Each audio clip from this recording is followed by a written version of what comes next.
deste lar. Pai, que eles não permitam que tu saia em momento algum. Que a tua presença esteja lá em todos os pontos daquela casa, Senhor. E que tu esteja lá sempre orientando ele, abençoando eles de uma forma especial. Que Rosemary seja uma excelente mulher para Alex. Que Alex seja um excelente marido para Rosemary.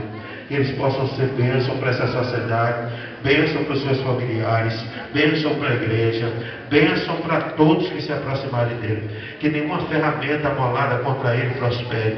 Que nenhuma investida do diabo para destruir esse casamento prospere. Eu decreto agora a bênção sobre este lar, a bênção sobre esse casal. Que Satanás, com as mãos dele sujas, não queira interferir no relacionamento deles. Eu neutralizo agora toda investida do inimigo.